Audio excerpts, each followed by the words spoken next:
This is the story of the little ghost who loved music. Now this friendly little ghost lived in a house at the edge of town, and every night he would leave his home and go wandering through the quiet streets. He wasn't scary at all, but the townspeople acted like he was. Whenever he came near them, they'd scream and shout and run away as fast as they could. One day the little ghost had an idea. He was going to show the townspeople how friendly he was, how nice he was, by giving them a performance. So that afternoon, he went to the music shop and rented a trumpet. Then he practiced in his room until he was good enough to perform. After sunset, he put on his best clothes, grabbed his trumpet, and went to the center of town. When the townspeople first saw him, they all ran away, hiding behind cars and shop windows.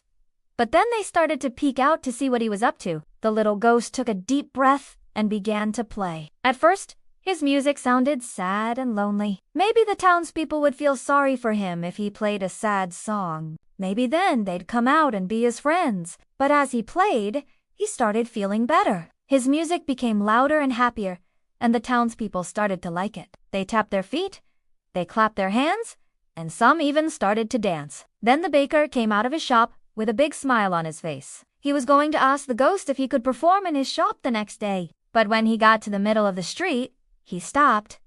The ghost was gone. The next night, the little ghost returned to the center of town. He wore a tuxedo and carried a violin. As soon as the townspeople saw him, they all screamed and ran away. Again, the little ghost took a deep breath and began to play. This time, his music was romantic. He wanted the townspeople to feel the love in his music. Maybe then they'd come out and be his friends. But again, as he played, he started to feel better. His music became louder and happier, and the townspeople started to like it. They tapped their feet, they clapped their hands, and some even started to dance. But when the little ghost finished his song, the townspeople all ran away again. Only the baker stayed. And when the little ghost came closer, he asked, "Can I perform in your shop tomorrow?" But when the little ghost reached the middle of the street, he disappeared.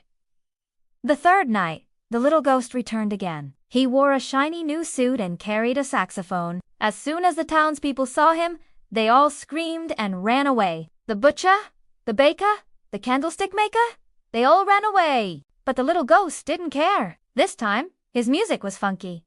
He wanted the townspeople to feel the rhythm. Maybe then they'd come out and be his friends. And this time something amazing happened. A few people stayed. They tapped their feet, they clapped their hands, and a couple even started to dance. And when the little ghost finished his song, one of the dancers, a young woman named Clara, walked right up to him and said, "That was amazing. Can you play with me?" The little ghost was so happy. Finally, someone who wanted to be his friend. He went to many parties with Clara after that. He played at restaurants and bars, and even at the grand opening of the new supermarket. And every night, the townspeople would watch from a distance and secretly wish they were as brave as Clara. Then one day, while the little ghost was rum family with Clara at the annual Founders' Day celebration, the mayor approached him. She told him how much she liked his music and invited him to play at the upcoming Mayor Ball. "Oh, I'd like that very much," replied the little ghost. "But how will I get there? All the roads are blocked off." The mayor smiled. "Don't worry, I'll send a car for you." Then she gave him the address and hurried off to talk to the queen. That night, the little ghost got all dressed up. He put on his best suit and polished his saxophone until it gleamed. Then he waited in his room for the car to arrive. When it finally did, a friendly-looking man opened the door for him and said, "Are you the musician?" The little ghost nodded shyly. The man smiled. "Come with me. I'll take you to the party." When they arrived at the city hall, the little ghost noticed that no one was outside. It was just the driver and him. Where are all the people?" he asked. "Oh, they're all inside," replied the man. "Just wait here while I get the door for you." The little ghost nodded and waited. When the door opened, he looked inside and gasped. All of the townspeople were in the ballroom dancing and celebrating, and in the middle of the room was a big band. And when they saw the little ghost, they all started to scream and shout. The little ghost started to panic. Was this another trick? Did they want him to play for their amusement? He turned to leave, but the man blocked his way. "What are you doing?" shouted the little ghost. "I told you to play," said the man. Then he stepped aside and bowed. After you. The little ghost took a deep breath and walked onto the dance floor. He raised his saxophone and began to play. His music was powerful and strong, filled with all the joy and happiness he felt inside. And as he played, something amazing happened. The townspeople stopped screaming and started to listen. At first, they just stood there. Then they started to tap their feet.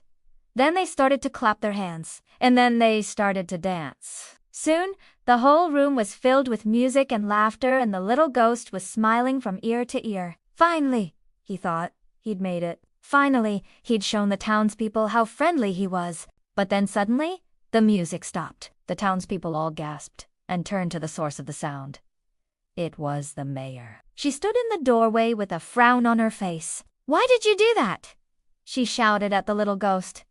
"I told you to play. I told you to make everyone happy." "I did make everyone happy," replied the little ghost. "Look." He pointed to the dancers, but the mayor wasn't listening. "You're not supposed to be here," she said. "This is a human party. You don't belong here."